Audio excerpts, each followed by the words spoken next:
Akuntansi mudharabah. Jadi ini kita akan bahas akuntansinya ya. Kemarin kita baru membahas tentang materi teorinya, apa itu akuntansi mudharabah, kemudian bagaimana akadnya dan sebagainya. Oke. Ini aneh ya, PowerPoint saya bisa tertampilkan ya. Saya pindah ke slide 2 sudah bisa tertampil ya. Bisa, Pak. Oke, baik, berarti tidak masalah. Tidak ada kendala. Baik, kita ingat kembali bahwa mudharabah itu kemarin akad kerjasama usaha antara dua pihak, di mana pihak pertama atau dikatakan juga bisa sebagai pemilik dana atau sohibul mal, kemudian menyediakan seluruh dana. Kemudian sedangkan pihak kedua itu adalah pengelola dana atau mudharib yang bertindak selaku pengelola. Jadi di sini ada dua pihak ya, mudharib dan sohibul mal. Dan keuntungan dibagi di antara mereka sesuai kesepakatan, sedangkan kerugian finansial hanya ditanggung oleh pemilik dana. Jadi mudharabah ini ada dua pihak. Kita ingat kembali tadi di soal juga sudah ada ya. Apa itu akad mudharabah? Ya adalah akad kerjasama antara dua pihak. Yang satu adalah pemilik dana, yang satu adalah pengelola dana. Dan nanti mereka akan mendapatkan bagi hasil sesuai dengan keuntungan yang telah disepakati. Nisbahnya setelah disepakati sebelumnya. Kemudian jika terjadi kerugian, maka kerugian finansial ini akan ditanggung oleh pemilik dana. Ini adalah akad mudharabah. Sehingga di sini ada dua pihak ya, pemilik dana dan juga pengelola dana. Sehingga di dalam akuntansi nanti ada satu transaksi yang akan terpengaruh atau akan dicatat oleh kedua belah pihak. Seperti biasa nih, kalau kemarin kita ingat di semester 1, kalau jenengan kemarin di mata kuliah pengantar akuntansi ada transaksi misalkan menjual ya barang dagang ya, menjual barang dagang kepada toko A misalkan. Maka otomatis transaksi itu ada satu transaksi nanti ada dua belah pihak yang akan melakukan pencatatan. Bagi penjual itu nanti menjadi sebuah pendapatan ya, penjualan dan kas. Bagi pembeli itu akan menjadi akun pembelian dan kas. Jadi kalau pembelian maka orang pembeli itu akan mencatat sebagai kasnya berkurang dan juga pembeliannya bertambah, sedangkan bagi penjual itu kasnya bertambah, penjualannya juga bertambah. Jadi satu transaksi nanti akan dicatat oleh masing-masing pihak, baik pembeli maupun penjual. Begitu juga dengan akad mudharabah ini, jika ada transaksi dalam akad-akad mudharabah ini maupun beberapa transaksi nanti yang lainnya muncul pada saat usaha mudharabah itu berjalan, itu nanti kedua belah pihak akan mencatat masing-masing ya. Pemilik dana akan mencatat, kemudian pengelola dana juga akan mencatat. Tetapi transaksi ini tidak semua transaksi usaha akan dicatat. Jadi kalau transaksi ini yang berkaitan dengan kedua belah pihak ya, antara pemilik dana dan pengelola dana. Jadi kalau misalkan di pengelola dana, dia mengeluarkan uang untuk membayar listrik untuk menjalankan aktivitas usahanya, maka otomatis ini yang akan dia catat adalah pengelola dana saja. Sedangkan pemilik dana nggak perlu nyatet karena nggak ada urusannya sama pemilik dana. Karena pemilik dana kan tidak ada campur tangan dalam mengelola dana yang dikelola oleh mudharib tadi. Sehingga ketika transaksi-transaksi yang berkaitan dengan pengeluaran misalkan ataupun pendapatan yang berkaitan dengan para konsumen ya ataupun bukan berkaitan dengan pemilik dana, maka hanya pengelola dana yang mencatat dan juga rekanannya. Misalnya tadi membayar listrik, maka pengelola dana dengan PLN misalkan. Membayar telepon, pengelola dana dengan PT Telkom misalkan. Nah, tapi kalau berkaitan dengan pemilik dana, maka otomatis kedua belah pihak ini akan mencatat. Nah, kita akan melakukan pencatatan di dalam kedua dua pihak ini ya. Sudut pandangnya kedua belah pihak ini bagaimana cara mencatatnya. Namun sebelumnya kita akan mencoba membahas prinsip pembagian hasil ya. Ini kemarin sudah kita singgung bahwa prinsip pembagian hasil itu ada dua ya. Ada yang gross profit margin dan profit sharing. Jadi kalau gross profit margin bagi hasil berdasarkan laba kotor. Jadi laba kotor yang diperoleh, laba kotor itu ngitungnya dari pendapatan dikurangi dengan HPP ya, harga pokok penjualan. Jadi HPP itu misalkan biaya-biaya yang dikeluarkan untuk menghasilkan barang. Kalau dia itu adalah produksi barang, maka biaya produksinya berapa, HPP-nya berapa. Kalau dia perdagangan, maka HPP barang dagang itu berapa. Itu dikurangkan nanti muncul laba kotor. Jadi laba kotor itu laba sebelum dikurangi dengan beban-beban operasional lainnya, misalkan beban tenaga kerja, beban listrik dan sebagainya, itu sebelum dikurangi. Jadi laba kotor yang diperoleh entitas syariah dalam kegiatan operasional usahanya. Biasanya prinsip bagi hasil ini dipakai oleh perbankan syariah di dalam menjalin kerjasama usaha. Jadi ini untuk menghitung laba kotor. Karena kalau di bank syariah kan nanti ada biaya-biaya, ada biaya karyawan, di promosi, itu tidak terhitung di sini, sehingga dia menggunakan laba kotor. Jadi murni adalah usahanya, usaha dari pendapatan dikurangi HPP. Sedangkan yang kedua, prinsip bagi laba atau profit sharing, yaitu pembagian bagi hasil menggunakan laba bersih. Jadi setelah dikurangi dengan biaya-biaya operasional itu baru dibagi. Biasanya prinsip bagi hasilnya dipakai oleh masyarakat umum. Jadi untuk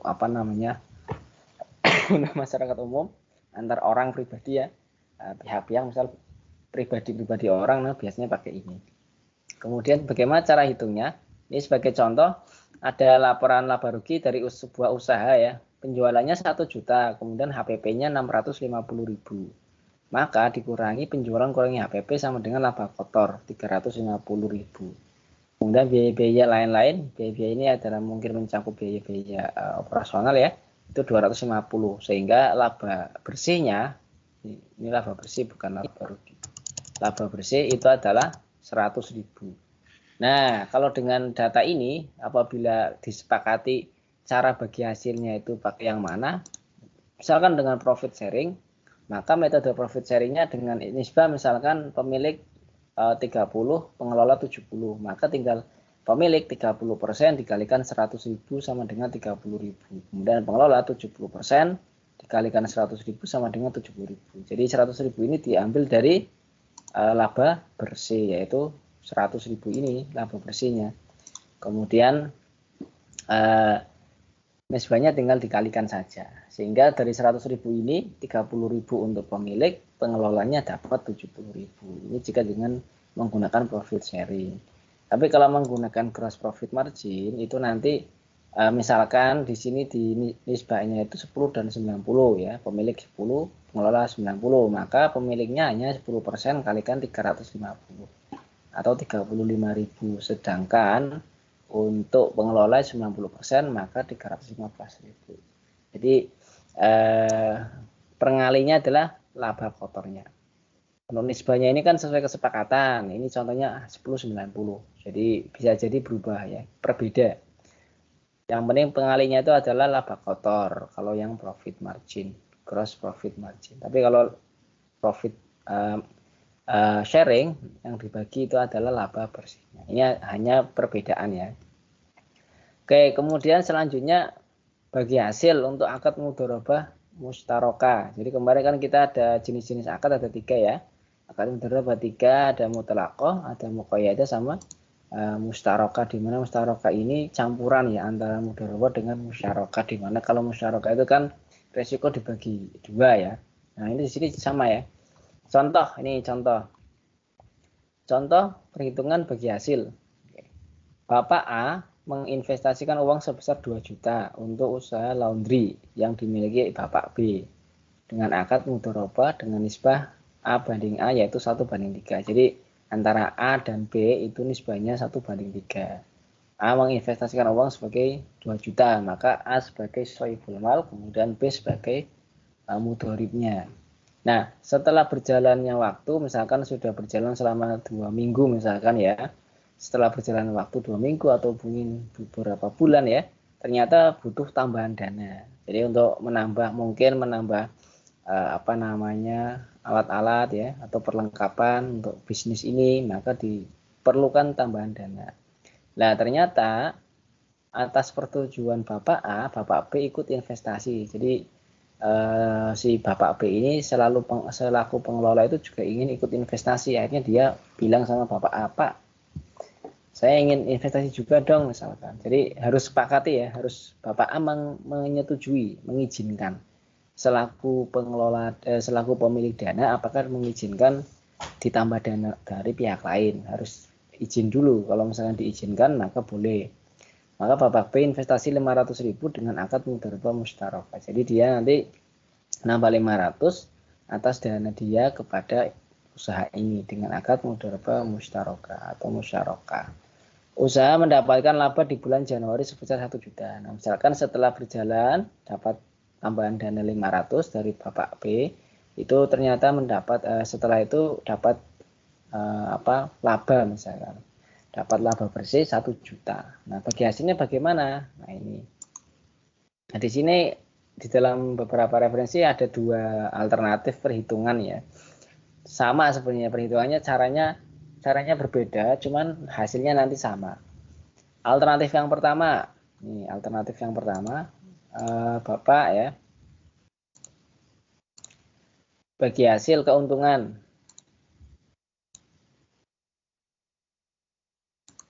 Nih, bagi hasil keuntungan sesuai dengan nisbah awal yang disepakati. Jadi pertama kan tadi ada nisbah awal ya, nisbah awal antara A dan B. Maka Bapak A selaku sahibul mal dia tadi 1/3 ya, maka 1/4 seperempat. Kamu 1/3. Maka Bapak A itu dapat 1/4 kalikan 1 juta. Bapak B selaku mudharib 3/4 dikalikan 1 juta. 1/3 ini tadi sesuai dengan nisbahnya 1/3. Per4 itu ya dari 1 tambah 3 jadi 4. 1/4 ya. Jadi 1/4 dan untuk mudharibnya 3/4 dikalikan 1 juta labanya. Labanya 1 juta. Sehingga di sini dilihat sahibul mal dapat 250, mudharib dapat 750. Nah, setelah itu bagian hasil investasi Bapak A dibagi antara pengelola dana sebagai mustarik dengan pemilik dana sesuai porsi modal masing-masing. Jadi bagi hasil yang diterima oleh sahibul mal Bapak A tadi kan 250. Nah, 250 inilah nanti akan dibagi lagi dengan pengelola dana tambahan tadi, mustarik tadi ya, ataupun tambahan modal tadi oleh Bapak B selaku mustarik dengan porsi modal. Kalau di sini pakainya porsi modal ya, bukan untuk persentase. Bukan menggunakan nisbah, tapi pakainya porsi modal. Kalau nisbah kan sudah ditentukan sebelumnya, tapi kalau yang porsi ini berarti sesuai dengan jumlah dana yang ditambahkan. Kalau Bapak A itu dia punya modal 2 juta dibagi dengan total seluruh modal yaitu 2 juta ditambah 500 tambahan dari Bapak B, maka 2,5 juta. Maka 2 juta dibagi 2.500.000 dikalikan 250, yaitu bagian dari Bapak A selaku sahibul mal tadi. Sehingga hasilnya 200.000. Kemudian Bapak B dia hanya menginvestasi tadi tambahannya 500.000 dibagi 2,5 juta dikalikan 250. Sehingga dia mendapatkan 50.000. Nah, maka pada akhirnya Bapak A itu hanya mendapatkan bagi hasil sebesar 200.000 karena awalnya dia dapat 250, tetapi ternyata karena ada tambahan dari Bapak B, maka 250 ini harus dibagi juga dengan Bapak B alias mudharib selaku mustarik tadi. Sehingga dari 250 untuk mustarik 50.000, sehingga dia hanya mendapatkan 200.000. Sedangkan Bapak B itu mendapatkan lebih banyak, yaitu pertama 750 berasal dari sebagai mudharib, kemudian 50.000 berasal dari mustarik atau tambahan modal yang tadi dia berikan. Dia dapat 50.000, sehingga dia pada akhirnya dia hanya dapat 800.000. Makanya kenapa kok ketika ada tambahan dana oleh pihak lain atau tambahan dana dari mustarik tadi harus meminta persetujuan dari pihak sahibul mal. Karena apa? Karena kalau ada penambahan itu sahibul mal akan semakin berkurang ya.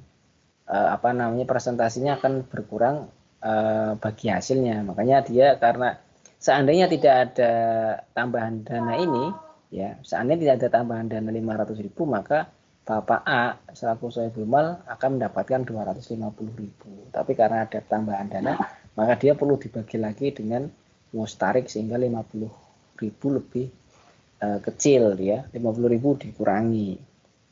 Nah, ini cara untuk menghitung menggunakan alternatif yang pertama. Dengan alternatif yang kedua itu sebenarnya sama, nanti hasilnya sama nilainya, tetapi ini dibalik. Kalau tadi kan kita menghitung nisbahnya dulu, kalau ini kita bagi hasil investasi dibagi antara pengelola dana sebagai mustarik dengan pemilik dana. Jadi kita bagi porsinya dulu, porsi tambahannya dulu. Jadi porsi tambahan sama, hitungannya 2 juta bagi 2,5 juta kalikan 1 juta, maka 800. Kemudian Bapak B 500 bagi 2,5 kali 1 juta 200. Jadi yang kita hitung adalah porsinya dulu, sehingga porsi ini kita kalikan dengan investasi. Hasil investasinya yaitu 1 juta. Kemudian bagi hasil investasi Bapak A yang 800.000 ini dibagi antara mudhorib dan sohibul mal dengan nisbah tadi 1/3, sehingga sohibul mal dapat 1/1/4 kali 800, mudhorib 3/4 kali 800, sehingga dia dapat 200 dan juga 600, sehingga Bapak A hanya mendapatkan 200 karena dari tadi pertama dapat 800, dari 800 ini ya 800 ini kemudian dibagi lagi dengan mudhorib, sehingga dia hanya dapat 200, sedangkan mudhorib Bapak B itu dapat 800. 200.000 itu dari porsi tambahan dana dia, 600.000 dari dia sebagai mudhorib. Jadi 600 sebagai mudhorib, 200 ini sebagai mustarik tadi. Sama ya jawabannya 800 dan 200, cuma cara ngitungnya yang berbeda, tinggal dibalik saja, maksudnya sesuaikan yang mana dulu. Oke, baik, ini ya. Nah ini jika ada kerugian, masih ada satu lagi ternyata. Kalau tadi kan kalau untung ya, kalau untung 1 juta tadi dibagi bertiga ya, antara sohibul mal, sohibul mal, mudhorib sama mustarik. Nah kalau jika terjadi kerugian nih, jika terjadi kerugian maka dibagi kepada kedua belah pihak, yaitu sohibul mal dan mustarik sesuai porsi modalnya. Jadi kalau dalam mudharabah kan kalau rugi itu kan yang nanggung sohibul mal saja, pengelola enggak. Apabila itu kerugian itu memang wajar ya, bukan karena kelalaian pengelola. Nah kalau di dalam mudharabah mustarokah ini atau musyarakah ini nanti kerugiannya itu dibagi dua kepada sohibul mal dan juga mustarik, karena mustarik tadi kan juga melakukan penambahan, tapi ini sesuai dengan porsinya, bukan sesuai dengan nisbahnya, karena ini kerugian.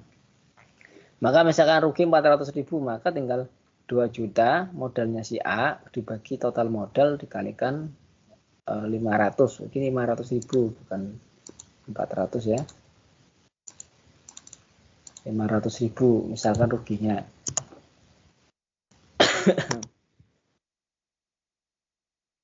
400.000 ya hasilnya. Kemudian Bapak B selaku mustarik tadi, dia investasi tambahnya 500 dibagi 2,5 dikalikan 500 sehingga 100.000. Sehingga dari kerugian 500 ini yang nanggung 400 ini adalah Bapak A, yang nanggung 100.000 adalah Bapak B selaku mustarik. Jadi mustarokah tadi ini kerugiannya akan ditanggung mereka berdua ya, tetap ditanggung mereka berdua karena ini selaku sohibul mal dan juga selaku mustarik. Oke, baik, sampai di sini ada yang ingin ditanyakan terlebih dahulu. Ini konsep ataupun contoh bagi hasil di antara kedua belah pihak. Perlakuan akuntansi bagi pemilik dana atau sohibul mal. Nah, ini bagi pemilik dana itu bagaimana? Jadi pada prinsipnya transaksi-transaksi yang terjadi ini kalau berkaitan dengan sohibul mal dan juga berkaitan dengan mudhorib nanti akan dicatat dan juga masing-masing mencatat sendiri dan nantinya memiliki pencatatan yang berbeda. Oke, kita langsung contoh pertama, kita share screen aja ya biar besar. Oke, contoh pertama adalah misalkan ada penyetoran modal mudharabah. Jadi tanggal 2 Januari Bapak Budi misalkan ya memberikan pembiayaan dengan akad mudharabah kepada Bapak Andi untuk pendirian usaha tahu kecap sebesar 20 juta ya. Secara tunai dengan nisbah Bapak Budi 40, Bapak Andi 60. Jadi Bapak Budi selaku sohibul mal dapat 40, Bapak Andi selaku mudhorib mendapat 60. Dengan penyertaan modalnya adalah 20 juta secara tunai. Nah, bagi Bapak Budi kan selaku sohibul mal, maka dia akan mencatatkan bagaimana? Karena dia mengeluarkan uang 20 juta, maka kas dia berkurang ya. Jadi kasnya berkurang, kas berkurang di kredit 20 juta. Kemudian kas ini berkurang untuk apa? Yaitu untuk investasi mudharabah. Ya, kita catat sebagai investasi mudharabah bertambah debit sebesar 20 juta. Nah, investasi mudharabah ini masuk dalam kategori aset ya, seperti ya, investasi ya, jadi masuk ke kategori aset ya, aktiva lancar. Oke, ya jelas ya ini ya, gampang ya. Ini selanjutnya, jika seumpama ya Bapak Budi tadi berikan pembiayaan mudharabah berupa mesin, nah bukan uang tunai tapi menggunakan mesin pengolah tahu berupa aset non kas ya.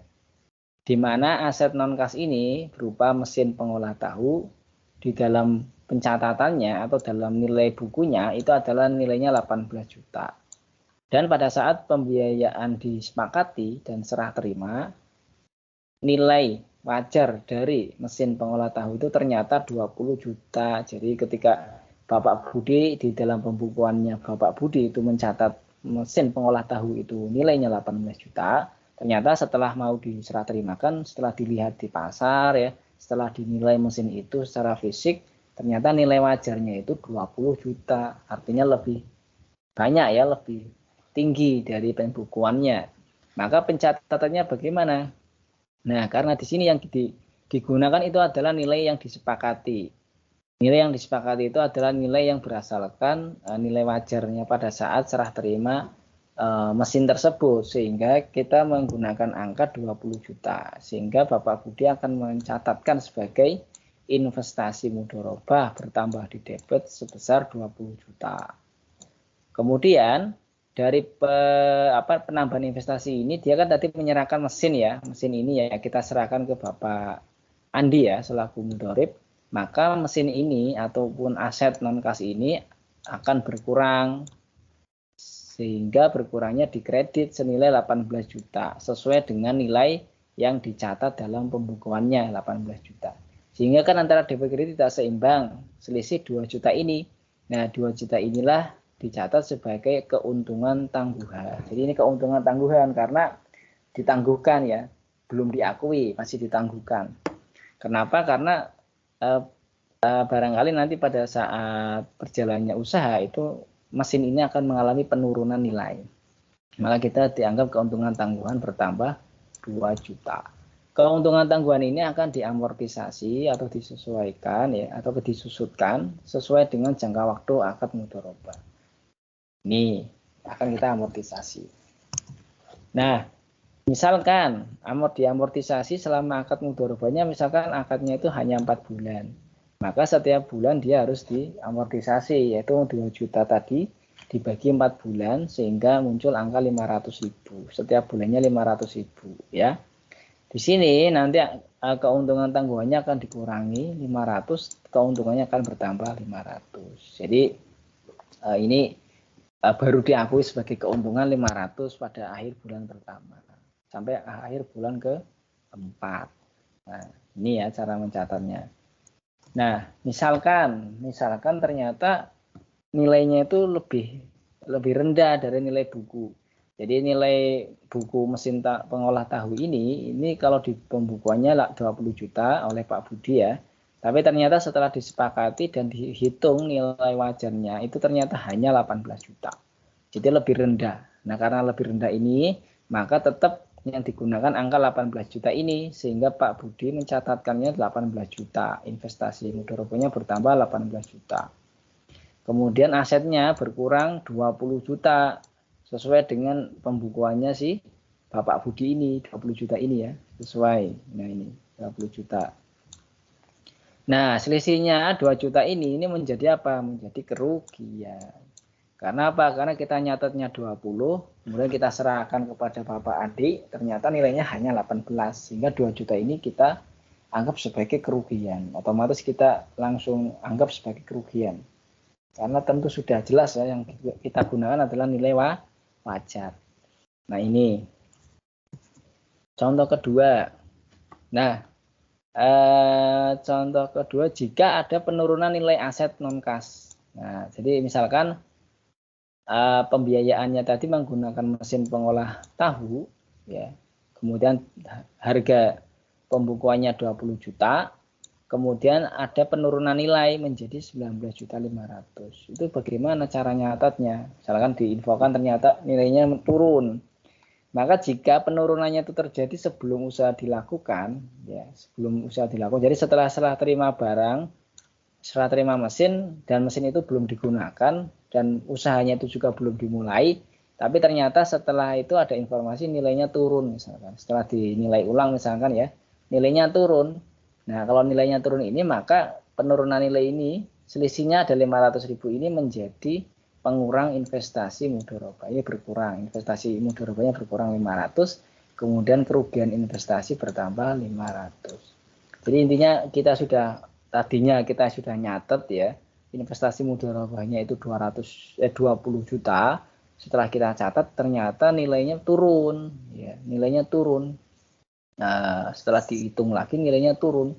Nah, karena nilainya turun dan itu barangnya, mesinnya belum digunakan dalam pabrik ya ataupun belum dimulai usahanya, maka otomatis penurunan nilai aset ini akan mengurangi nilai investasi.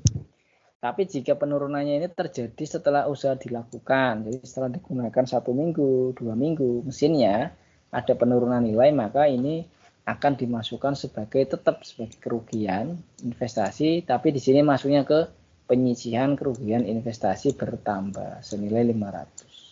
Jadi tidak mengurangi investasi mudharabah, tapi kita menggunakan akun lain yaitu akun penyisihan kerugian. Nanti akun ini akan kita gunakan sampai akhir periode untuk mengurangi dari investasi mudharabah. Lanjut. Nah, bagaimana dengan adanya keuntungan? Nah, sekarang masuk ke keuntungan ya. Tadi setelah pencatatan tentang serah terima barang, serah terima uang ya, sudah clear, sudah dicatat oleh pemilik dana. Sekarang jika dia mendapatkan keuntungan, misalkan Pak Budi tadi selaku Sohibul Mal itu mendapat informasi dari Bapak Andi bahwa bulan Januari usaha laundrynya, usaha tahu kecap tadi ya, usaha tahu kecap itu memiliki keuntungan 1 juta. Maka Bapak Budi itu bisa menghitung, saya dapat 40% karena nisbahnya 40, sehingga saya akan mendapatkan 400.000. Nah, oleh Bapak Budi itu langsung diakui sebagai pendapatan karena sudah mengetahui bahwa perusahaan tahu kecapnya itu mendapat keuntungan 1 juta. Maka Pak Budi dapat langsung mencatat dalam jurnalnya sekaligus mengakui sebagai pendapatan karena ini berbasis akrual ya. Jadi dia akan mencatat piutang pendapatan bagi hasil bertambah. Kenapa piutang? Karena uangnya belum diterima.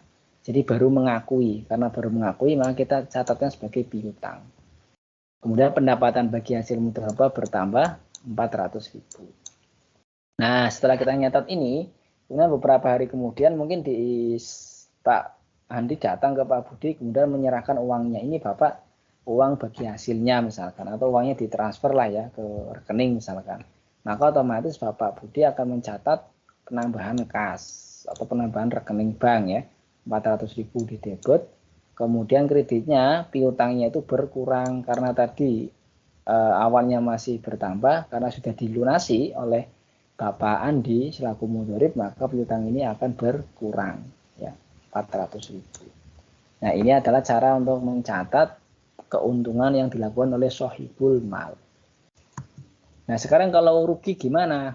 Nah, sekarang kalau rugi kan yang menanggung pemilik dana ya, sehingga pemilik dana akan mencatat. Misalkan bulan Februari ternyata perusahaan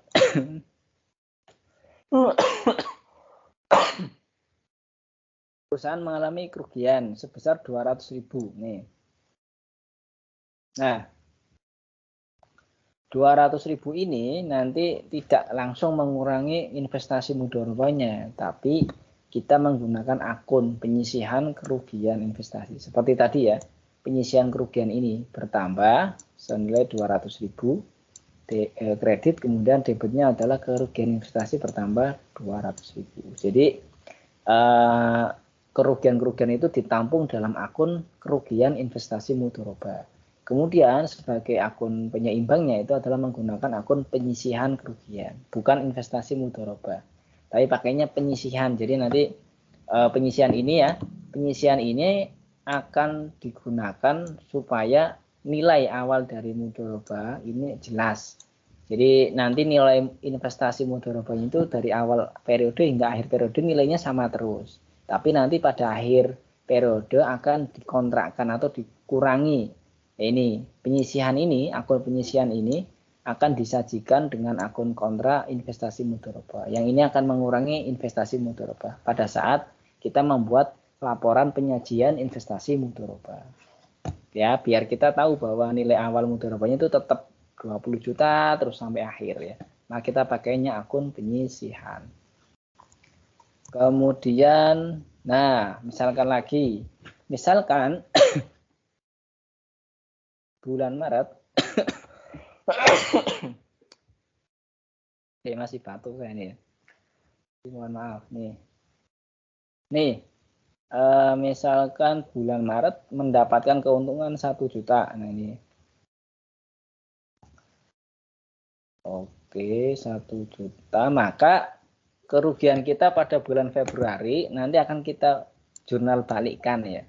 Jadi penyisian tadi yang bertambah tadi kita kurangkan menjadi debit, kemudian kerugiannya juga kita kurangkan di kredit. Ya, kita balik. Sehingga dasar perhitungannya tidak lagi 1 juta, tapi menjadi 800.000. Karena yang 200.000 ini menjadi menutup kerugian kita pada bulan Februari. Sehingga Bapak Budi itu hanya mendapatkan 320.000. Nah, pada saat 31 Maret ini, Bapak Budi akan mencatat kasnya bertambah 320, pendapatannya juga bertambah 320. Sedangkan saldo akhir untuk investasi mudharabah pada saat ini, tanggal 31 Maret itu nilainya masih tetap 20 juta. Karena walaupun Februari itu ada kerugian, tapi di bulan Maret ini ada penutupan. Ada penutupan sehingga menjadi tetap 20 juta.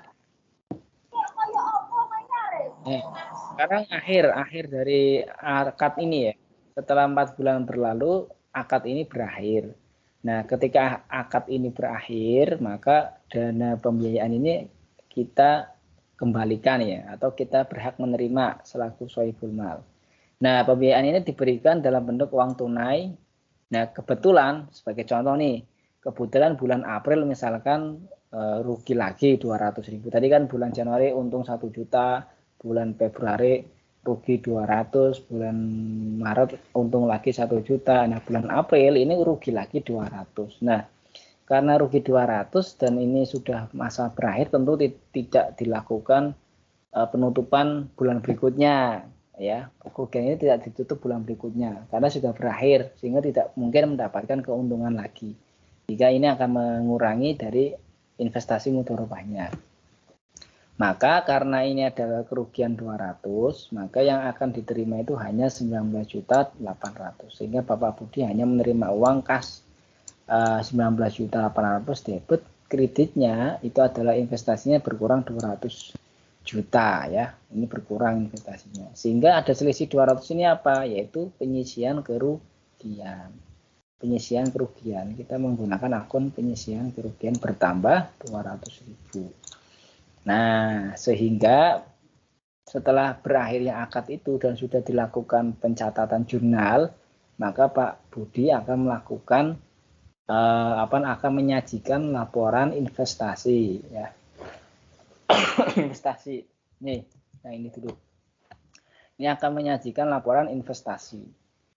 Sehingga nanti di sini laporannya berbunyi investasi mudharabahnya awalnya 20 juta, kemudian pada saat akhir periode, akhir masa akad mudharabahnya itu ada penyisihan kerugian sebesar 200.000. Sehingga ini akan dikurangi ya.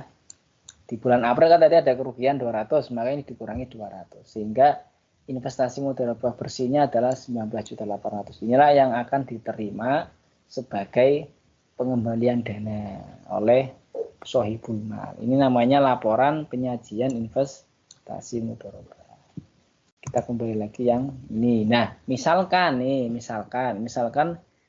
pembiayaannya itu menggunakan aset non kas kan, yang bentuknya mesin tadi, mesin. Nah, apakah mesinnya itu akan dikembalikan kepada si pemilik modal? Ya, akan dikembalikan. Nah, misalkan pengembaliannya itu dinilai dengan uang. Kalau pengembaliannya itu dinilai dengan dikembalikannya itu dengan sesuai dengan mesinnya, jadi mesinnya investasinya berupa mesin, dikembalikan mesin lagi, maka nilainya nanti adalah nilai wajar pada saat mesin itu dikembalikan. Nah, misalkan dinilai dengan uang, ya boleh ya. Ini dikembalikan dengan uang, misalkan uang tunai, maka kita harus menghitung dulu nilai wajar dari aset mesin pengolah tahu itu berapa. Ternyata misalkan setelah dinilai nilai wajarnya itu 19.100.000, maka pemilik dana ini akan mendapatkan uang 9.900.000 ya, kasnya bertambah 19.100.000 sesuai dengan nilai wajarnya. Tetapi di sini tetap investasi mudharabahnya itu berkurang 20 juta sesuai dengan saldo akhirnya, karena investasi mudharabah nanti saldonya tetap terus dari awal hingga akhir.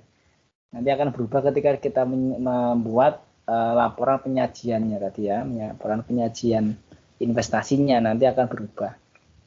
Sehingga ada selisih 900.000 kan ini kan.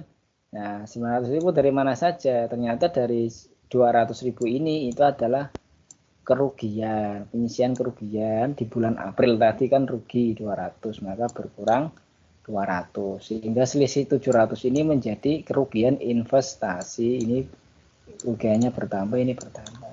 Nah, kerugian ini karena apa? Karena ada penurunan nilai wajar. Jadi yang dia dulu menyerahkan mesinnya itu nilainya 20 juta, tapi ternyata setelah selesai masa investasinya nilai wajarnya berkurang. Wajar ya, karena mesin kalau digunakan semakin lama kan nilainya akan semakin turun, kualitasnya juga semakin turun, masa gunanya juga semakin turun, sehingga nilai wajarnya wajar kalau misalkan nilainya semakin kecil. Sehingga di sini ada kerugian bagi pemilik dana, yaitu kerugian investasi mudharabah 700.000. Jadi berbeda kalau kita hanya menginvestasikan dalam berupa uang ya. Kalau uang kan tentu tidak ada kerugian, tidak ada penyusutan nilainya secara tertulis ya, walaupun sebenarnya ada. Tapi kalau mesin tentu otomatis akan menyusut nilainya, sehingga di sini akan berpotensi menjadi kerugian. Nah, ini adalah contoh-contoh transaksi yang menggunakan perlakuan pada sohibul mal. Jadi tadi ada bagaimana mencatat ketika sohibul mal menyerahkan dana, baik itu dana tunai maupun dana aset ya, pakai aset kas, tunai ataupun aset atau non kas. Kemudian bagaimana cara mencatat kerugian, bagaimana cara mencatat keuntungan, kemudian bagaimana cara mencatat misalkan ada penurunan nilai mesinnya, kemudian misalkan bagaimana cara mencatat ketika akad ini berakhir, dan bagaimana cara membuat laporan penyajian investasi mudharabah. Ini adalah beberapa contoh transaksi yang dapat dicatat oleh sohibul mal terkait dengan investasi mudharabahnya. Jadi sebenarnya tidak terlalu banyak yang dicatat ya, karena apa? Karena pemilik dana itu hanya memberikan pengawasan dan juga saran-saran. Dia tidak ikut campur dalam pelaksanaan usaha itu, sehingga transaksi yang terjadi hanya itu. Jadi ketika dia menyerahkan uang, menerima keuntungan, menanggung resiko, kemudian mengakhiri akad, itu aja yang dilakukan oleh sohibul mal. Selebihnya enggak ada yang perlu dicatat lagi kan, karena kaitannya hanya itu. Tapi kalau bagi pengelola dana itu nanti banyak ya, perlu dicatat ya. Tentunya kalau misalkan dalam pengelolaan dana itu nanti dia melakukan, misalkan karena tadi usahanya pengolahan tahu kecap ya, maka tentu dia nanti ketika membeli barang, membeli bahan baku, membayar listrik, membayar air, tagihan air untuk mengolah tahunya itu nanti semuanya sama persis pencatatannya seperti pada saat kita belajar akuntansi pengantar semester 1. Jadi tinggal membayar listrik, maka beban listrik bertambah, kreditnya kas. Membayar karyawan, maka bebannya gaji karyawan, kreditnya kas. Seperti itu. Nah, yang akan berbeda jika berkaitan dengan tadi penerimaan dana mudharabah, penyaluran keuntungan, kemudian misalkan ada kerugian, itu bagaimana? Nah ini kita coba bahas ya. Kita langsung lanjutkan nih, masih ada 10 menit. Ini yang pertama, penyetoran modal mudharabah. Jadi Bapak Andi tadi ya, selaku mudharib ini menerima uang dari Bapak Budi selaku sahibul mal. Nah, Bapak Andi ini cara nyatatnya gimana? Kalau bagi Bapak Andi selaku mudharib, maka dia akan mencatatkan kasnya bertambah karena dia nerima kasnya bertambah debit. Kemudian kreditnya siapa? Kreditnya adalah dana syirka temporer. Nah, ini akan bertambah di kredit. Jadi kalau tadi Bapak Budi itu mencatatnya sebagai investasi mudharabah itu sebagai aset, sedangkan untuk Bapak Andi nyatanya sebagai dana syirkah temporer itu sejenis seperti utang ataupun dana pihak ketiga, di mana dana ini harus dikembalikan pada akhir periode ataupun hari masa akad ini. Jadi ini harus dikembalikan, semacam utang ya, semacam utang, tapi bukan utang. Sejenis itu ya. Ini. Nah, apabila ternyata Bapak Budi ini menyerahkan pembiayaan akadnya ini bukan berupa uang tunai, tapi berupa mesin atau aset non-kas tadi ya, mesin pengolah tahu.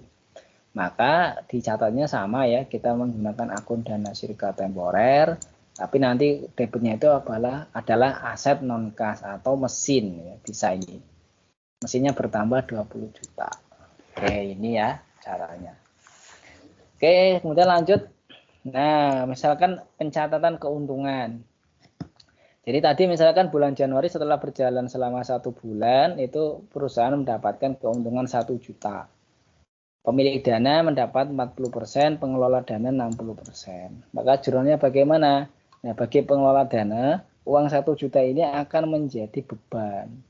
Jadi akan menjadi beban karena apa? Karena ini akan harus dikeluarkan. Jadi uang 1 juta ini harus dikeluarkan dari usaha tahu kecap tadi dibagi kepada pemilik dana dan juga pengelola dana.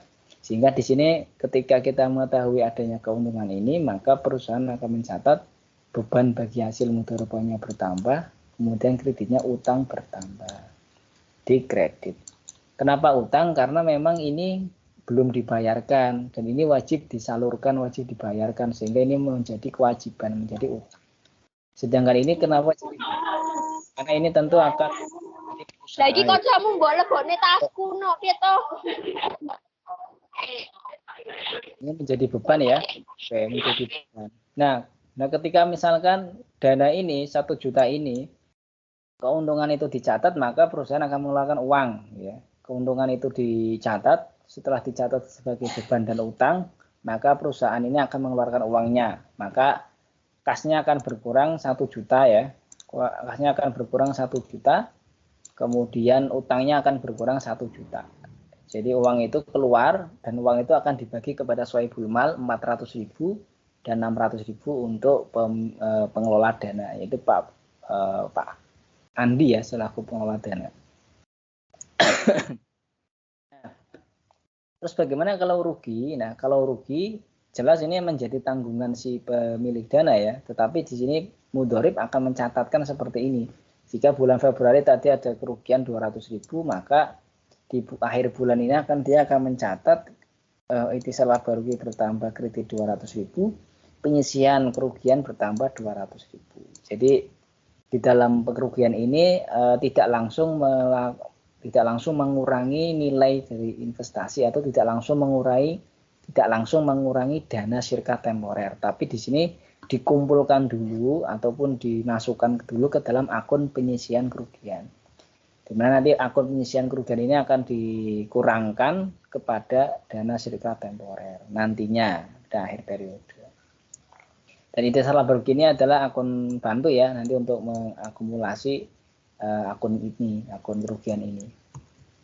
Nah, jika kerugiannya ini akibat dari kelalaian atau kesalahan pengelola. Jadi kalau tadi kerugiannya itu karena kewajaran ya, bisnisnya itu sedang lesu, maka rugi wajar, nggak masalah.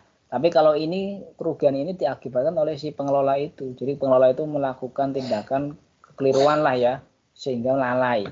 Nah kalau lalai inilah maka 200.000 ini akan menjadi tanggungan mudharib atau beban pengelola dana. Sehingga di sini pakai itisar laba rugi ya 200. Nah nanti di sini judulnya piutang pada mudharib atau kas 200.000. Kenapa piutang? Karena ini menjadi tanggungannya si mudhorib.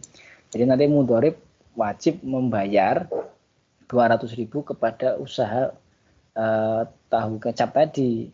Maka di sini dikatakan sebagai piutang karena nanti pada akhirnya mudhorib ini harus membayarnya, ya, melunasi piutang ini kepada perusahaan tahu kecap. Karena ini kelalaian si pengelola sehingga ini menjadi tanggungan si pengelola. Misalkan gini, misalkan. Kemudian, nah setelah itu misalkan akad mudharabahnya berakhir, ya. Setelah akad mudharabah berakhir, maka dana pembiayaan ini kita kembalikan kepada pemilik secara tunai. Yang kebetulan terdapat penyisian kerugian tadi ya, tadi ada kerugian 200.000 kan tadi kan. Nah kalau begitu maka yang di sini adalah dana sirka akan berkurang, kita debitkan 20 juta, kemudian aset penyisiannya tadi dikurangkan juga 200.000 sehingga kasnya ataupun aset non kasnya akan kita bayar sebesar 19.800.000. Jadi tadinya dana sirka 20 juta, maka kita hanya mengembalikan 19.800.000 karena yang 200.000 itu mengalami kerugian pada bulan Maret tadi ya, di bulan Februari tadi ada kerugian sehingga pemilik dana hanya mendapatkan uang 19.800.000 dan pengelola dana itu juga hanya membayar 19.800.000 karena ada kerugian 200.000. Nah setelah dicatat seperti ini maka mudhorib akan melakukan penyajian dana sirkahnya. Penyajiannya adalah dana sirkah tempornya ada 20 juta ya, dana awalnya 20, kemudian selama masa usaha itu ternyata ada kerugian ya senilai 200.000, maka ini akan mengurangi nilai dana sirkah sehingga dana sirkah bersihnya itu menjadi 19.800.000 karena kerugian ini kan yang nanggung siapa? Pemilik dana, sehingga mengurangi, sehingga nanti 19.800.000 ini yang diterima oleh sohibul mal dan 19.800.000 ini yang akan dibayarkan oleh mudhorib selaku pengelola. Nah ini adalah contoh pencatatan untuk mudhorib selaku pengelola dana. Nah ini yang saya sampaikan ini adalah transaksi yang berkaitan dengan mudharabahnya ya. Jadi seperti penerimaan dana, pencatatan kerugian, pembayaran pencatatan kerugian, pencatatan keuntungan, pembayaran keuntungan ya, kemudian pengakuan kerugiannya, kemudian berakhirnya akad dan juga penyajian dana sirkahnya di akhir periode bagaimana. Sedangkan nanti di dalam proses usaha tahu kecap tadi itu misalkan kayak pembelian bahan tahu, pembelian kecap ya, kemudian pembayaran listrik tadi saya sampaikan itu nanti catatannya sama ya, itu bagian dari pengelolaan. Jadi ini di luar operasional ya. Jadi kalau nanti misalkan di dalam operasional itu kan nanti ada misalnya total penjualan tahunya itu berapa, itu nanti masuk akun penjualan. Kemudian nanti biaya produksi tahunya berapa habisnya, itu nanti masuk biaya pokok produksi. Nanti penjualan kurangi biaya pokok produksi menjadi laba kotor. Kemudian dikurangi dengan biaya operasional, biaya listrik, telepon, misalkan biaya air, ya karyawan, biaya pemasaran, misalkan biaya kemasan dan sebagainya. Itu nanti masuk ke biaya-biaya. Laba kotor kurangi biaya, nanti akan menjadi laba bersih. Nah, laba bersih inilah yang akan dibagi ke dalam pembagi hasil itu kepada sohibul mal maupun kepada pengelola dana. Nah, itu ya. Ini kurang lebih yang dapat saya sampaikan, dan ini yang terakhir adalah tugasnya. Jadi teman-teman nanti tugas latihan soal nomor 1 dan nomor 2 ini silakan dikerjakan di rumah, dikerjakan kemudian di foto ya, dikerjakan di buku tulis Anda, kemudian di foto PDF kan, kemudian Anda upload ke Sikulon paling lambat hari Minggu jam 9 malam kalau nggak salah ya. Nanti dicek saja di Sikulon, silakan di-upload, lebih cepat lebih baik, silakan di-upload saja untuk jawaban Anda. Gitu nggih, contohnya sudah ada tadi, tinggal Anda ini secara mandiri ataupun mau diskusi sama teman-teman juga diperbolehkan. Kalau misalkan ingin bertanya-tanya sama teman, oke, mau diperbolehkan. Oke, baik. Terima kasih atas perhatiannya.